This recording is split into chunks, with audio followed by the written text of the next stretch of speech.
you needed to have some way to describe what the valuable results of governmental activity would be. We were living at that time at a time when people were calling the government the unproductive sector, right? And I thought that was completely implausible because I thought the government was producing all kinds of things that were valuable, incredibly valuable to large numbers of people. And to have it be called the unproductive sector seemed to me to be a terrible mistake. Um, and So the question then was, how could we begin naming, observing, counting the various effects that government had that could be assigned a value that would compensate those of us who had to give up some of our money to taxation and those of us who had to give up some of our liberty to regulatory authority of government.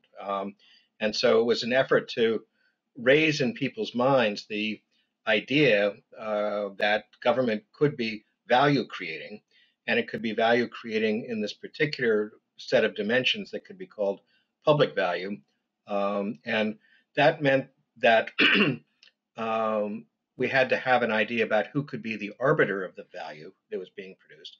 And in the commercial sector, it was individuals.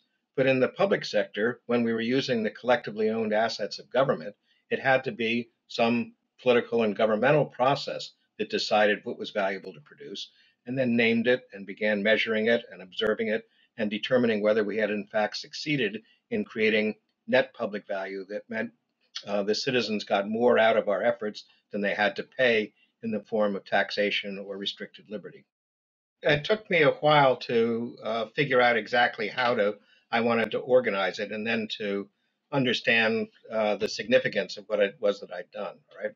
So, having been trained at least in part in economics, I began with the economist view of value. And one of the important ideas in microeconomics is that individuals are the proper arbiters of value. All right. And we have objective evidence of how individuals value things because they plunk their money down and take away a good or service as a consequence of that purchase. And so, if the question is did that individual value that? The answer is, well, yes. How do we know that? Well, they took money out of their pocket and paid for it. Right? And so we begin with sort of an idea that individual valuations of material conditions and goods and services, all right, particularly goods and services rather than conditions, is one dimension of public value. So you check that off and you say individuals like material goods and services. They also like conditions like being safe and secure, for which they pay for insurance, right?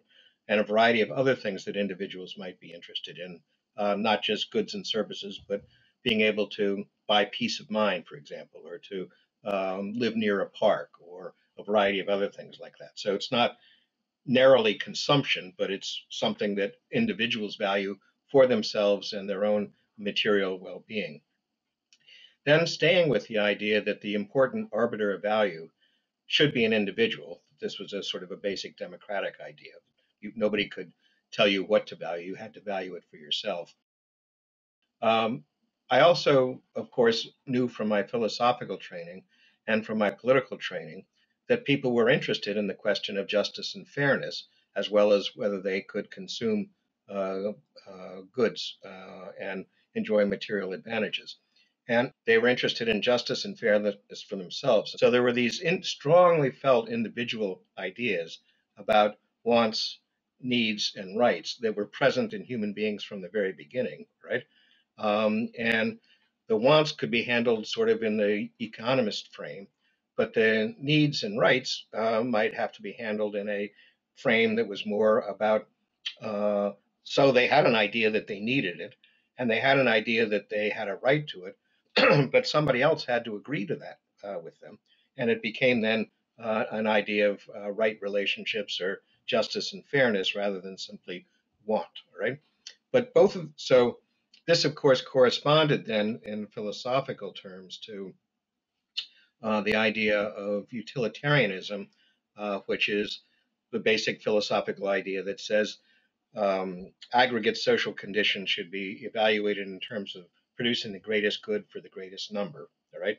Where the good emphasizes material well being. And it gets to net value by saying the more people that feel benefited by it relative to the cost of producing it, the better the aggregate result is, and therefore we should do those things that satisfy the most people at the least cost to others. We can come back to that in a minute. The but the other philosophical principle is a philosophical system that's called deontology, and it's concerned with questions about what's right and proper and just and fair, right?